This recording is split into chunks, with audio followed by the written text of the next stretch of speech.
Welcome back everybody, hope you're doing well. Today's video is going to be a bit of a hardscape masterclass. We're going to set up the new hardscape for this OASE ScaperLine, and I'm also kind of just going to go over all the tips and tricks on how you can improve your hardscape layouts. I think hardscape is something that a lot of people still struggle with. They kind of think they lack creativity, but a lot of it can easily be learned. So yeah, I'm excited about this one. Let's get started.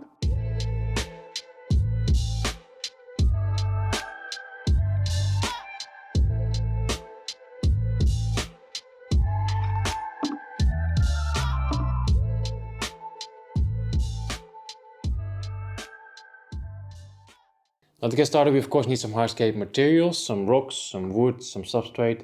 And if you have this option, I would always recommend to go to a shop and pick out those materials yourself rather than buy it online. That's exactly what I'm going to do right now. Let's go to a store, let's find some nice hardscape materials.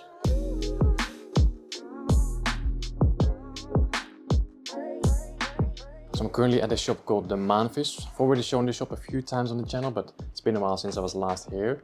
It's kind of my favorite place to go to if I'm looking for some really nice hardscape. In the back they have a beautiful hardscape selection, but first I want to show you guys some of the display things that they have over here. So they got this beautiful ADA 90p and next to the ADA 60p. The owner is a bit of an ADA fanboy. He really loves the classic Amano style, so really love this thing. Love the peanut feeder that's growing out of the water, just looks really good. So yeah, this is some nice inspiration as well.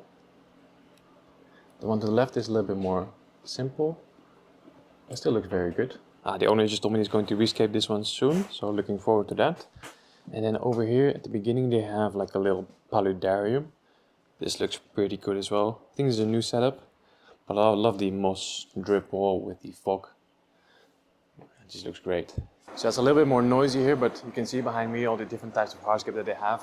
And then over here on the other side, that's where they keep all the fish, and all the plants are in the back as well. So pretty nice store, definitely worth a visit if you're ever in this area. So yeah, they just have a really nice selection of different types of wood. And then on the left side they have loads of different types of rocks as well. So lots to choose from. And then over here they have a little sandbox, a little dojo where you can kind of play around. I was already looking through the wood selection and I found a couple of really nice pieces. So I was looking at this one, for example. Something like this would be nice. I'm just going to keep digging through all the different types of hardscape, see what I like, and hopefully we'll go home with a nice selection. So yeah, the best way to get started is to handpick your own hardscape. But if your only option is to buy online, I would definitely recommend to contact the shop and just tell them your idea and your plan. And hopefully this way they pick out some nice pieces for you, maybe even send you some pictures before shipping it to you. Okay, back home from a pretty successful shopping trip. I've got 2 pieces of really nice spider wood, and then I also bought roughly 8 kilos of a type of lava rock. Now normal like red or black lava rock is sometimes a little bit boring and pretty straight. This stuff however has a lot more like detail to it, a lot more, yeah, just really nice edges, you know. So yeah, I've got roughly 8 kilos of this stuff and I already had a little bit of it at home, so we should have enough to play around with. So I chose this lava rock not just because it looks good, but also because it will not alter my water parameters. And I think that's something very important to know as well before you buy your hardscape materials, is to just know the side effects and know the characteristics. So there's a lot of rocks on the market that are used for aquascaping that will actually increase the water hardness. That's what I liked about the shop that we just went to as well, is that shop will put a label on the rocks that release calcium and that increase the water hardness. So that's pretty cool. Same goes for the wood. I mean, this stuff will grow some mold on the tips and on the branches for the first few weeks. So it's good to be aware of that, and then you can anticipate it and do a few more cleaning sessions. But yeah, if you're new to aquascaping, if you're new to sourcing hardscape, then just do your own research, but also go to a shop and say, hey, I like this rock and I like this wood. Is there anything that I need to know about it? So yeah, that's just another tip. Know your hardscape. Now those pieces of wood are quite clean, but the rocks are relatively dirty. They're just very dusty, so I'm just going to give them a rinse under the tap, and then we can get started on our layout. So when it comes to preparing your hardscape, especially wood, a lot of people like to soak or boil it first. Now if you have the time and the patience, I think soaking for a few weeks is a very good idea. Boiling, however, is something I've never done before, so I can't say if that's worth the effort. Okay, so the rocks are all clean. The wood is pretty much ready to go as well. Now one thing with rocks is I would always recommend to try to find like a mix of different sizes. So over here I got a couple big ones, and then on this side we have mostly smaller ones, because it's just very difficult to make a nice hardscape layout if you only have rocks that are all the same size, you know. So always try to go for a mixed size. I think the next step is to go for a bit of a dry test run. So I'm going to get some hardscape in the tank, just play around a little bit and then see if we can come up with something nice. Okay, so of course I already had a play around in the store, so I kind of already know what I want to make, but maybe you don't. Let's say this is your first time, or I don't know, you don't really have any inspiration. How do you get started?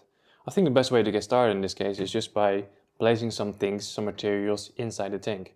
So just find your nicest piece of wood or your nicest rock, place it in the tank and just start playing around and just, yeah, see how it looks. Maybe change the angle, maybe like this. And just keep doing that until you find something that looks good, that looks pleasing to the eye, and then you start and you move on from there. Now another thing that always really helps me is to make a decision on the kind of the shape of the layout. So either a triangular style shape, convex shape, or a concave shape. Let me just quickly demonstrate that. So if this piece of wood would be our only piece of hardscape, we could actually make a pretty nice convex layout, or also referred to as an island style layout. So we place this hardscape directly in the center, keep the left side and the right side open as much as possible, and just focus on the plant growth in the middle as well. So we could really, like, yeah, almost create like an island style layout. That would be pretty cool. Then triangular style, if you just move it to the left side, we could do a triangular style like this and have the plants starting high on the left and moving down lower to the right. We could do a triangular style layout in the opposite direction as well. So have plants high on this side and much lower on that side. If you want to go for a concave style layout, you would have hardscape on the right side as well as on the left side and keep the center area mostly open. Now I really love to do triangular style layouts. I actually currently have a few. So there's one on this side. Yeah, so it's mostly triangular like this. With the stem plants on the right side, you still need to grow a little bit taller. I have one here in the opposite direction, so it's very tall on the left side and much lower on the right side. And here we have another triangular style, so stem plants still need to grow a little bit taller on the left side, but once they do, we have a nice shape like this. I'm going to go for a triangular style in this tank as well. Basically with the way the wood sits right now, I'll adjust it a little bit, but we'll have tall stem plants on this side and then lower plants on that side, so it's going to be a triangular style like this. And the reason I chose that is because over here we have our couch.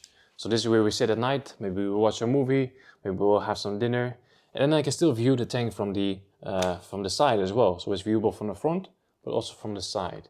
And if you would flip that around, and I would have a triangular style like this, like it wouldn't be as nice, because then on this side would be a lot of hardscape, a lot of tall stem plants, and it wouldn't really look, it'd be as pleasurable to view from this side, you know? So something you can think about as well whenever you're making a new hardscape. Think about the placement of the tank, see from which side you view it the most, maybe just from the front, but maybe from the side as well. And think about that with how you make your layout. Now another thing I'd always recommend is to divide your aquarium into 3 sections, so the foreground, the midground and the background.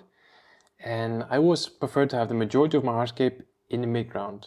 If we would place it more in the foreground, so more like this, and would like add loads of plants on the midground and the background, then it would look too condensed. Like there wouldn't really be a lot of space for the fish to swim around. It's just not really something you want. And this is a mistake that I actually see a lot, is that people place it too far towards the back. So then more like this. This way it's very hard to create a sense of depth, because yeah, you have so much hardscape going on here. You don't really have a perspective. And you also create this wall, so you have this really open area, and then all of a sudden it's like there's a wall, you know. So always prefer to have the majority of my hardscape in the center. Of course there are exceptions. I know that a lot of the competition aquascapers have a lot of big hardscape in the foreground, smaller hardscape in the background, stuff like that, to really create a sense of depth, but it's a whole nother level. So for a normal, nice looking planted tank, I would always recommend to have the majority of your hardscape in the center. Okay, so we decided to go for a triangular style. I really like the placement of the wood. The only thing I don't like though is this branch over here. It's way too straight, and I don't like this weird tip over here. So I'm thinking of breaking that off, and then we can have it a little bit more tilted that way, because right now these 2 branches are also a little bit too straight up. Not really a big fan of that. So I'm going to break off that piece, and then we can continue with the creation of this layout. So right now it's a little bit more tilted, but as you can see right now this branch is very horizontal. Doesn't really look very nice, so we might just tilt it a little bit, just like so, and then I think that will look much better. And the little piece that I broke off, we don't have to throw it away, we can still use that, just reattach it in a different location or something. something like this. Now I have another piece of wood, something a little bit smaller, and I was thinking to add this on the left side, just to add a little bit more interest on the left side. We have quite some nice branches going in that direction, but I want something on this side as well, just to kind of also emphasize that triangular style, have it more dense on the left side and more open on the right side. This is kind of the rough idea that I had in mind. A lot of hardscape on the left side, more open on the right side, and then triangular style planting. I think this is enough for a test run. I think we should now go for the real deal. And let's start with the substrate first. So for this particular layout, I'm going to add in the substrate first. Of course, I'm using aqua soil, and then I'm going to add the hardscape on top of that. It doesn't always have to be like that. Sometimes I can also add in the hardscape first and do the substrate after that. It just kind of depends on what you're making, and it also depends on if you're using just aqua soil or just plant substrate, or using plant substrate and sand. If you're using sand in the foreground, for example, it's a lot easier to first add in the hardscape, create a proper barrier, and then add the substrate in the back and the sand in the foreground, you know. But for this particular layout, I'm going with just aqua soil, just plant substrate, and no sand. Grab my scissors. So I've decided to go for ADA Amazonia as the aqua soil this time. I think I've used it last maybe 5 years ago, something like that. Yeah, this should be like the top of the line or the best aqua soil there is on the market, so very excited about that. I've got 2 9-liter bags, so 18 liters. The owner of the Maanvis, the shop that we went to in the beginning of this video, told me to go for 3 9-liter bags. So I found some left over. So in total we have, yeah, maybe like 20 or 22 liters. Let's see if that's enough.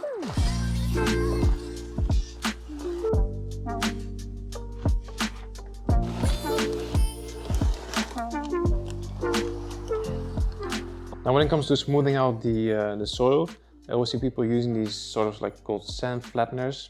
I'm actually not really a big fan of those. I much rather use a large paintbrush, just a little bit smoother. Even if you hit this against the glass, you know, there's nothing wrong. But if you hit this against the glass, I don't know, I just don't really like the sound of that, so I'd much rather use a paintbrush. Yeah, I can see there's not really enough. I want to go for like roughly 5 centimeters in front and almost double, like 10-12 centimeters in the back. So I'm going to add a little bit more aqua soil. So I found some leftover Eleocharis soil, I found some leftover Amazonia version 2, and I found some leftover Tropica soil. The Tropica is actually the powder variant, so it's a much smaller grain. So I'm going to save that till last, finish the hardscape first, and then add a nice thin layer of the powder soil on top.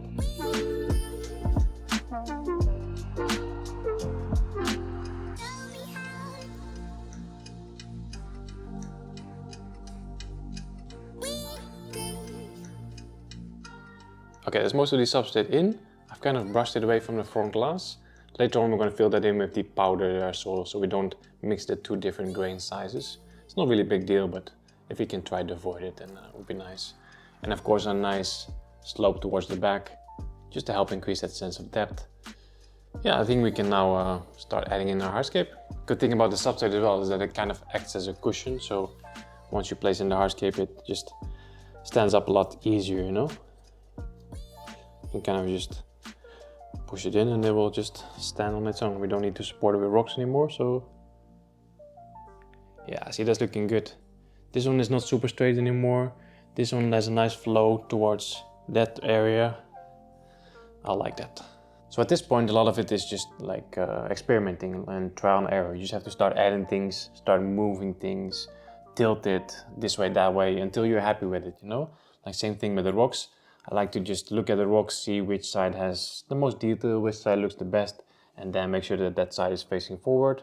But I'll probably move it like 100 times until I'm happy with it. Especially with this thing, you know, like this is my biggest setup, and I want to make sure that this one looks really, really good. So I'm going to take my time with it. And this is also the time where you have to like get in the zone, get in the focus mode. And I'm also going to put the camera, well, I'm not going to put the camera away, but I'm going to put the microphone away and just get in the zone and just enjoy the process.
Alright, it's now the next day. Yesterday I left it like this. I was really happy with it.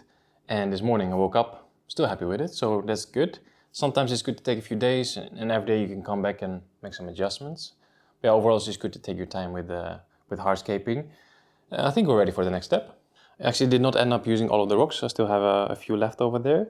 That's another tip. You just always buy a little bit more hardscape than you need. So I bought 2 pieces of wood. I still have some wood in my collection, but yeah, I just bought a little bit more rocks than I thought I would need, just so you have some options as well, you know. So another tip, just buy a little bit more hardscape than you think you will need. Yeah, here's a little view from the top. Quite like it. So I think it's always good to separate, if you can, separate the hardscape and the planting process. Sometimes people do everything in one day, but I think it's better to actually separate it. Of course, it depends a little bit on the size of the tank. I mean, if it's just a nano tank, you can easily do everything in one day, but on a big tank like this, it's nice to separate it as well, because right now that the hardscape is finished, it's much easier to get a plant list as well. Because right now you can really check, okay, we have some nice gaps in between the wood, so that can be a good option for some crypts. We have a lot of space in the background, so we can use loads of different stem plants. A big open area in the front and on the side, so we can use a carpeting plant. Yeah, once the hardscape is finished, in my opinion, it's just much easier to come up with a final plant list, you know. So the next step is to secure the hardscape. Because I'm lazy and impatient, I didn't pre-soak the wood, so it's still very dry and it's going to float up. So of course I could just add a rock on top of the wood, that should keep it down, but I don't really like how that looks. I'd much rather just glue it to the rocks that we have right now. Because we use lava rocks, sometimes it's a little bit tricky. I mean, normal lava rocks are quite porous and they still very light. So if you would glue a piece of wood to a very light lava rock, it's just, both of them are just going to float up. These lava rocks, however, are quite dense and they're still quite heavy, so should be no problem. I'm going to use my favorite technique, cotton pads and liquid super glue. I showed this many times already on my channel, but it's just very easy. I'm just going to take a little bit of this cotton pad, wedge it in between the points that I want to connect, then add a few drops of liquid super glue just to saturate the cotton pad. It's going to stick everything together, super easy. So if we look at this biggest piece of wood, it's touching a rock here, so we can connect it there. We can connect it somewhere over here, in front of here maybe as well, and then another one in the back over there. So then we have 4 points where the wood is connected to the rocks. Should be enough to keep it down.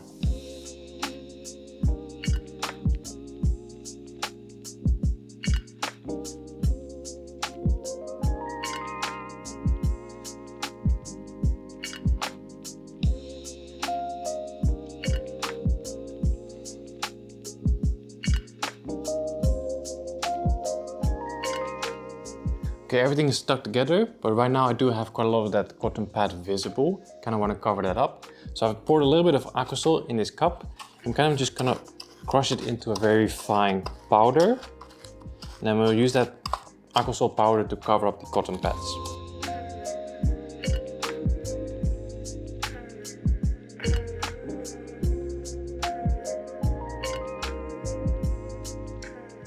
Okay, so everything is secure. We can do a little test. Nothing is really moving anymore. This one's still a little bit flexible, but it's not going to float up, so that's fine. So the only thing left to do now is to finish the substrate. I have the Tropica powder aquasol. I'm just going to pour it in the front here, and then we should be done.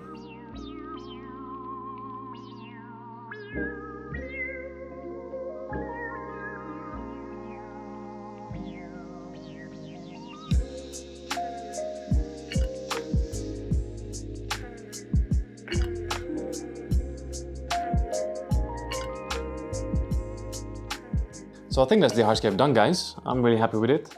Of course, by no means is this a very complicated hardscape. It's actually very simple. We just have 2 pieces of wood and a couple rocks, but yeah, it's kind of my style. I like to keep things simple. If you've been watching the channel for a while, you might have noticed that already. Very simple hardscapes, and then I like to make it look pretty with a lot of plants in there. So can't wait to see this planted as well. You might have also noticed that I haven't really talked about any rules, like the golden ratio or the rule of thirds. Some people like to apply those things, but I actually don't really pay attention to it that much. I do like to make sure that nothing is too much in the center. So for example, that big piece of wood, the stump is kind of, away from the center. Also the rocks, I like to always just pay attention to use uneven numbers. So I think we have 7 rocks in here. So uneven numbers really helps to make things look natural as well. Yeah, I like to keep hardscaping simple. So I think that's done. Next step, I mean, I have ordered the plants already. They're probably going to be here in a few days. But I'm thinking to actually fill up with water, get the filter running, get the cycle going, get rid of some of those excess nutrients in the substrate. So yeah, I think next step, fill up with water.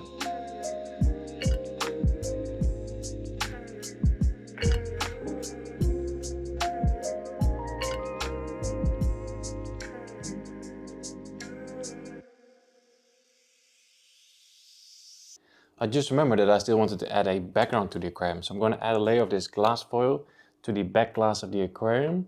In the future I might upgrade to one of those fancy light screens. I currently have one on my 70-liter Scapers tank, but I know I don't really use it that often and it's quite pricey, so I'm not sure yet. For now we're going to go with the glass foil.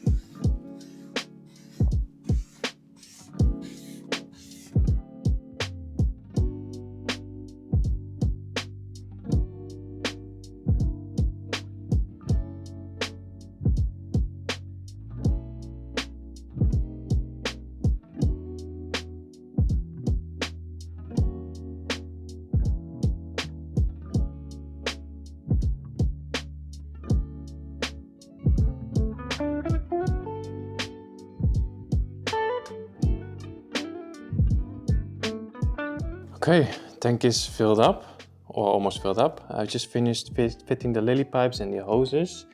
Now it's time to prime the filter. The filter is going to take up another, well, 10-15 liters of water, I guess. So then we can fill all the way to the top and yeah, call it a day, I guess.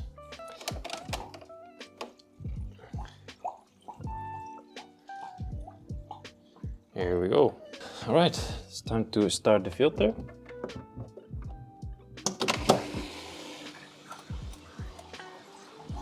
I think this is a really cool feature of the OASE ScaperLine. So to be able to fit the hoses, I had to remove this little panel and then they supplied these two smaller ones with the cabinet. So we can now add these in here as well. Like so, this one over here. And that one there. Looks super clean, right? Really like that. So the hardscape is done, tanks all filled up. So I think I'm gonna end the video here.